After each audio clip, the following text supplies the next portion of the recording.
जय हिंद साथियों आज हम बात करेंगे इंडियन आर्मी जनरल ड्यूटी का सैम्पल पेपर जो मैं लेके आया हूँ। आज इसके बारे में हम बात करेंगे कि जो हमारे जो टाइम मिलता है हमको 1 घंटे का मिलता है। क्वेश्चन जो आते हैं इसमें 50 क्वेश्चन आते हैं। All question are compulsory and carry equal marks. सब बराबर मार्क्स के हैं। 2-2 नंबर का एक क्वेश्चन होगा। 100 नंबर का हमारा रिटन एग्ज़ाम होगा।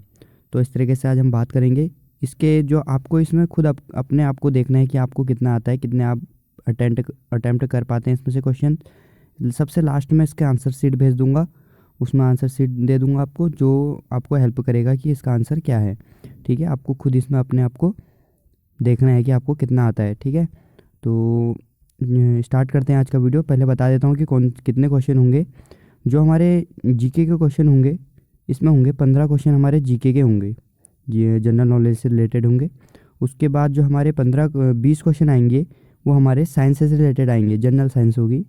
उसके बाद हमारे जो आखिरी 15 क्वेश्चन होंगे वो हमारे मैथ्स से रिलेटेड होंगे। ठीक है, मैथमेटिक्स से।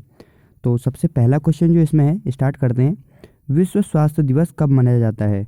अगर आप इंग्लिश में हैं तो world health day is celebrated on, आप इसमें से पढ़ सकते हैं, मैं आपको हिंदी में पढ़ के बताऊँगा।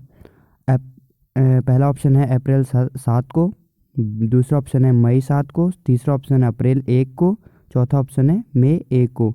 तो आप इसमें से आंसर देख सकते हैं, आपको कौन सा आंसर सुटेबल लग रहा है वो आप यहाँ पर टिक कर सकते हैं या नोट कर सकते हैं। लास्ट में आपको आंसर शीट दे दूंगा, तो जिससे आपका एक मॉक टेस्ट या आपका जो आप अपने अंदर देखना चाहते हैं कि हमको कितना आता है, हमारे नंबर कितने आते हैं, तो आप वो इसका पहचान कर सकते हैं। उसके बाद सेकंड क्वेश्चन की मैं बात करता हूँ, तो वो है असहयोग आंदोलन किस वर्ष में गांधी जी द्वारा शुरू किया गया था? पहला ऑप्शन है 1919, दूसरा ऑप्शन है 1920, तीसरा ऑप्शन है 1922, चौथा ऑप्शन है 1940। तो इसमें से आप आंसर बता देंगे जल्दी से। मुझे कमेंट करके भी बता सकते हैं, कमेंट भी कर सकते हो आप, आंसरों को कमेंट भी कर सकते हो। आपको सीधे सीधे कमेंट करना है तो आप वहाँ पर भी देख सकते हो बाद में। और अगर कोई क्वेश्चन गलत बोल देता हूँ, अगर कुछ होता था तो वो भी कमेंट कर दीजिए, मेरी गलती को मुझे बता दीजिएगा। ठीक है, तो तीसरा क्वेश्चन यहाँ पर है, कयक इनमें से किससे संबंधित है? पहला ऑप्शन है आदिवासी उपकरण, दूसरा ऑप्शन है नाव, तीसरा ऑप्शन है समुद्री जहाज, चौथा ऑप्शन है हथियार। उसके बाद चौथा क्वेश्चन हमारा है, नासिक किस नदी के तट पर स्थित है? पहला ऑप्शन है कृष्णा, दूसरा ऑप्शन है नर्मदा, तीसरा ऑप्शन है गोदावरी, चौथा ऑप्शन है इनमें से कोई नहीं। उसके बाद बात करते हैं पाँचवें क्वेश्चन की, भारत का एकमात्र जल प्रशिक्षण जहाज है? पहला ऑप्शन है INS तरंगिनी, दूसरा ऑप्शन है INS विराट, तीसरा ऑप्शन है INS गरुड़, चौथा ऑप्शन है इनमें से कोई नहीं, नन ऑफ दिस। उसके बाद छठवें क्वेश्चन की बात करते हैं, दुनिया की सबसे लंबी नदी अमेजन नदी कहाँ बहती है? तो पहला ऑप्शन है दक्षिण अमेरिका, दूसरा ऑप्शन है उत्तरी अमेरिका, तीसरा ऑप्शन है अफ्रीका, चौथा ऑप्शन है यूरोप। तो उसके बाद सातवें क्वेश्चन की बात करते हैं, कौन सा दस्तावेज भारत की आधिकारिक भाषाओं का विवरण रखता है? पहला ऑप्शन है 9th, दूसरा ऑप्शन है 11th, तीसरा ऑप्शन है 8th, चौथा ऑप्शन है इनमें से कोई नहीं। उसके बाद नवा जो क्वेश्चन है हमारा वो है, भारतीय सेना में कमानों की संख्या है? पहला ऑप्शन है 62, दूसरा ऑप्शन है 7, तीसरा ऑप्शन है 6, चौथा ऑप्शन है 20। आप आंसर देख लीजिए। 10वां क्वेश्चन जो हमारा है वो है, जिम कॉर्बेट राष्ट्रीय उद्यान कहाँ स्थित है? पहला ऑप्शन है उत्तर प्रदेश, दूसरा ऑप्शन है झारखंड, तीसरा है छत्तीसगढ़, चौथा है उत्तराखंड। 11वां ऑप्शन है currency of Saudi Arabia, Saudi Arab की मुद्रा क्या है? पहला है दिनार, दूसरा है लीरा, तीसरा है रियाल, चौथा है इनमें से कोई नहीं। 12वां ऑप्शन है हमारा, स्वतंत्र भारत की पहली महिला गवर्नर थी? पहला ऑप्शन है विजय लक्ष्मी पंडित, दूसरा ऑप्शन है शीला दीक्षित, तीसरा ऑप्शन है सरोजिनी नायडू, चौथा ऑप्शन है इनमें से कोई नहीं। 13वां क्वेश्चन है हमारा, गाइड पुस्तक के लेखक कौन है? पहला ऑप्शन है VS नायपाल, दूसरा ऑप्शन है RK नारायण, तीसरा ऑप्शन है टैगोर, चौथा ऑप्शन है चार्ल्स डिकेंस। 14वां क्वेश्चन है हमारा, सशस्त्र बल के कमांडर है, सर्वोच्च कमांडर है सेना कमांडर, दूसरा ऑप्शन है प्रधानमंत्री, तीसरा ऑप्शन है रक्षा मंत्री, चौथा ऑप्शन है राष्ट्रपति। उसके बाद बात करते हैं हम 15वें क्वेश्चन की।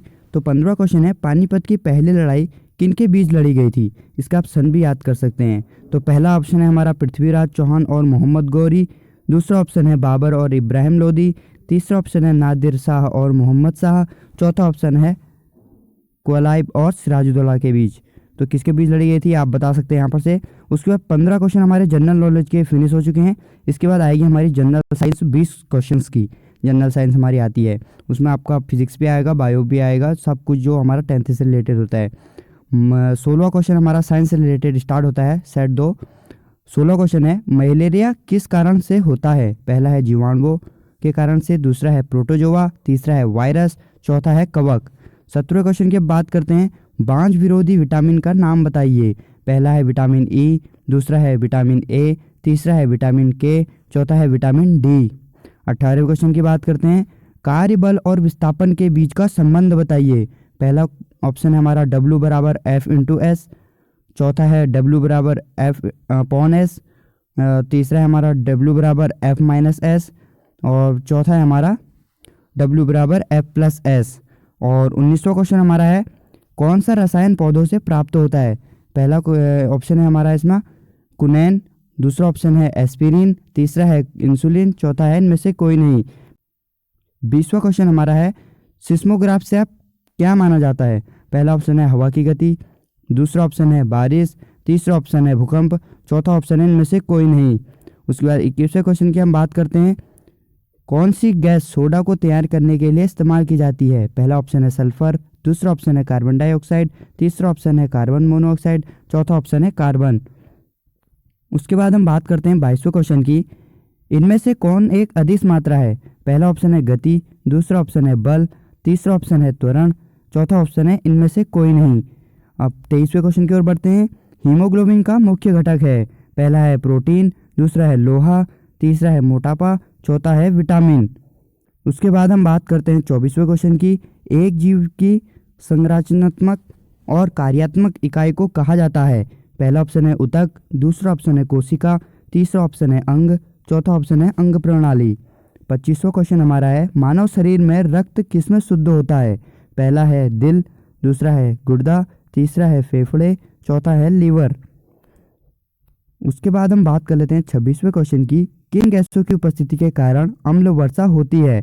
पहला है NO2 और SO2, दूसरा ऑप्शन है CO और CO2, तीसरा ऑप्शन है O3 और O2, चौथा ऑप्शन है NH3 और SO2। तो इसमें आपको इनके नाम भी याद होने चाहिए, रासायनिक नाम, और इस तरह से भी आपको ये दोनों याद होने चाहिए। कभी ऑप्शन में अगर वो आ जाएगा तो आप इसमें गड़बड़ हो जाएगी। उसके बाद हम बात कर लेते हैं 27वें क्वेश्चन की, विद्युत प्रवाह किससे मापा जाता है? पहला है वोल्ट मीटर, दूसरा है अमीटर, तीसरा है एनीमोमीटर, चौथा है इनमें से कोई नहीं। 28वां क्वेश्चन हमारा है, प्राथमिक रंग है लाल नीला हरा, दूसरा ऑप्शन है नारंगी नीला पीला, तीसरा ऑप्शन है लाल नीला पीला, चौथा ऑप्शन है इनमें से कोई नहीं। 29वें क्वेश्चन की अगर हम बात करते हैं तो वह है, निम्न में से कौन सा अंग कोशिका का विद्युत ग्रह कहलाता है? पहला है राइबोसोम, दूसरा है माइटोकॉन्ड्रिया, तीसरा है लाइसोसोम, चौथा है इनमें से कोई नहीं। 30वां क्वेश्चन हमारा है, निम्न में से मानव शरीर के समन्वय गतिविधियों को नियंत्रित करता है? पहला है हार्मोन, दूसरा है रंध्र, तीसरा है ग्रंथि, चौथा है इनमें से कोई नहीं। जो हमारा 31वां क्वेश्चन है वो है, हवा में कितने प्रतिशत कार्बन डाइऑक्साइड है? पहला है 21%, दूसरा है 0.9%, तीसरा है 0.04%, चौथा है 0.05%। तो आप यहाँ से इसका आंसर बता सकते हैं। 32वां क्वेश्चन है, मनुष्य में गुणसूत्रों की संख्या कितनी होती है? पहला ऑप्शन है 48, दूसरा ऑप्शन है 36, तीसरा ऑप्शन है 46, चौथा ऑप्शन है 47। 33वां क्वेश्चन हमारा है, मनुष्यों में मांसपेशियों की संख्या कितनी होती है? पहला है 639, दूसरा है 693, तीसरा है 300 और चौथा है 369। इसके बाद हम बात कर लेते हैं 34वें क्वेश्चन की। 34वां क्वेश्चन है हमारा, किडनी की मौलिक इकाई क्या कहलाती है? इसमें पहला ऑप्शन है नेफ्रॉन, दूसरा है न्यूरॉन, तीसरा है नेफ्रेटिक्स, चौथा है लसिका। उसके बाद अगर हम 35 पढ़ते हैं तो 35वां कौन सा है, कौन सा जीवाणु दूध को दही में परिवर्तित करता है? इसमें पहला ऑप्शन है वायुजीवी, दूसरा है इकोलाई, तीसरा है लैक्टोबैसिलस, चौथा है इनमें से कोई नहीं। तो यहाँ पर हमारे जो जनरल साइंस से रिलेटेड क्वेश्चन थे, हमारे 20 क्वेश्चन वो कंप्लीट हो चुके हैं। उसके बाद लास्ट के हमारे आखिरी 15 क्वेश्चन जो आते हैं वो आते हैं मैथमेटिक्स से। इसके बाद हम बात कर लेते हैं मैथमेटिक्स के क्वेश्चन की। तो इसमें देख लेते हैं जो हमारा 36वां क्वेश्चन है, लास्ट का क्वेश्चन है। अगर वीडियो अच्छी लगती है तो वीडियो को लाइक कर दीजिए और अपने फ्रेंड्स में शेयर कर दीजिए जिनका रिटन एग्जाम है, जो रिटन एग्जाम की तैयारी कर रही है, उनके लिए हेल्पफुल हो जाएगा। तो उसके बाद हम बात कर लेते हैं मैथमेटिक्स का सेट 1 पहला क्वेश्चन है, यानी कि 36वां क्वेश्चन। 12 और 30 का तीसरा अनुपातिक और 9 और 25 के बीच का मध्य अनुपातिक कितना होगा? तो इसको आप क्वेश्चन हल कर सकते हैं, इसको निकाल सकते हैं आप। ये 10 से रिलेटेड क्वेश्चन है, बहुत ही इजी क्वेश्चन है, मैंने सॉल्व करके नहीं दिखाया है। आप इसको अगर आपके जो आपको जिस हिसाब से आता है आप उसमें क्लिक करके आप बता सकते हैं, आप इसमें देख सकते हैं अपने अनुमान आपको कितना आता है, ठीक है। तो इसमें पहला ऑप्शन जो आपका है वो है 2:1, दूसरा ऑप्शन है 5:1, तीसरा ऑप्शन है 7:15, चौथा जो ऑप्शन है वो है 9:14। उसके बाद 36वां क्वेश्चन हमारा कंप्लीट। उसके बाद हम बात कर लेते हैं 37वें क्वेश्चन की। तो 37वां क्वेश्चन हमारा कहता है यदि 36 पुरुष एक काम को 25 घंटे में कर सकते हैं तो 15 पुरुष यह काम को कितने घंटे में कर पाएंगे? पहला जो हमारा ऑप्शन है वो है 60 घंटे में, दूसरा ऑप्शन है 55 घंटे में, तीसरा ऑप्शन है 62 घंटे में, चौथा ऑप्शन है 58 घंटे में। उसके बाद हम बात कर लेते हैं 38वें क्वेश्चन की। तो पहले 7 प्राकृतिक संख्याओं का के वर्गों का औसत है। पहला ऑप्शन जो है हमारा 10, दूसरा ऑप्शन है 20, तीसरा ऑप्शन है 30, चौथा ऑप्शन है 40। इनकी एक सिंपल सी ट्रिक होती है जो आपको कहीं भी वीडियो में या कहीं पर भी जो भी आपने देखी होगी, कहीं पर भी कुछ कर रहे होंगे, आप पढ़ाई कर रहे होंगे, तो उसमें आपको इनकी वीडियो की ट्रिक मिल जाएगी इनके आंसर की, जो आपको तुरंत इसका आंसर निकालने में मदद हो जाएगी, ठीक है। उसके बाद अगर हम बात कर लेते हैं 39वें क्वेश्चन की।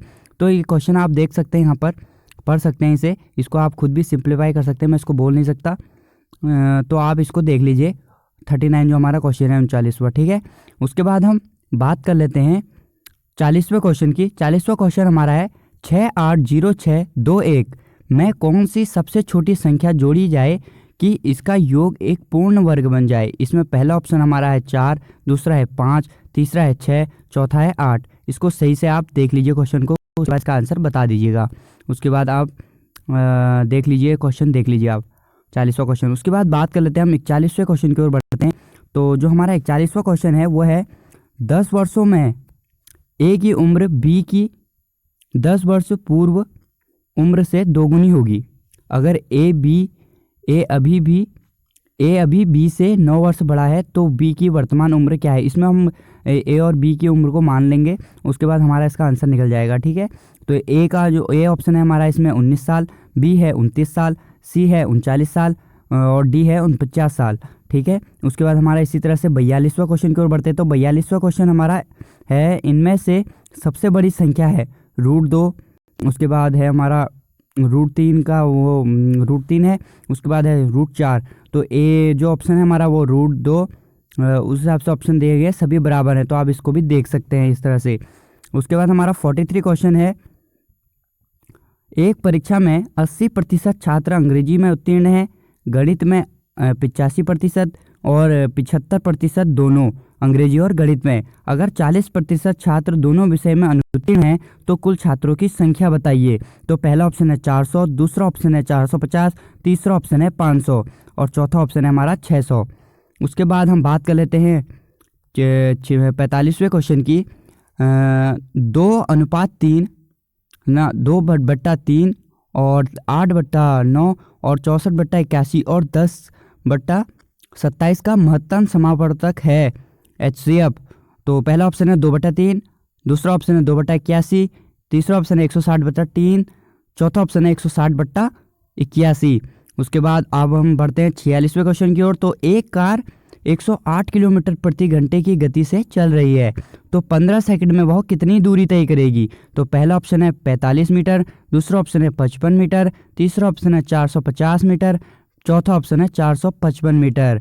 उसके बाद 47वां क्वेश्चन है हमारा, किसी राशि पर प्रति वर्ष 8% ब्याज की दर 6 साल के बाद उस राशि का आधा है, वह राशि क्या है? पहला ऑप्शन है 4800, दूसरा ऑप्शन है 6000, तीसरा ऑप्शन है 8000, चौथा ऑप्शन है अपर्याप्त जानकारी। उसके बाद हम 48वें क्वेश्चन की बात कर लेते हैं। तो अगर एक वृत्त की त्रिज्या में 75% की वृद्धि हुई है तो इसकी परिधि में कितनी वृद्धि होगी? तो पहला ऑप्शन है 25%, दूसरा ऑप्शन है 50%, तीसरा ऑप्शन है 75%, चौथा ऑप्शन है 100%। तो इसका आंसर भी आप यहाँ से दे सकते हैं। उसके बाद अगर हम बात कर लेते हैं 49 क्वेश्चन की, हमारा सेकंड लास्ट क्वेश्चन है, अगर sine theta upon cos theta बराबर 1 है तो थीटा का अनुपात थीटा बराबर कितना होगा। पहला ऑप्शन है 60, दूसरा ऑप्शन है 30, तीसरा ऑप्शन है 45, चौथा ऑप्शन है 90।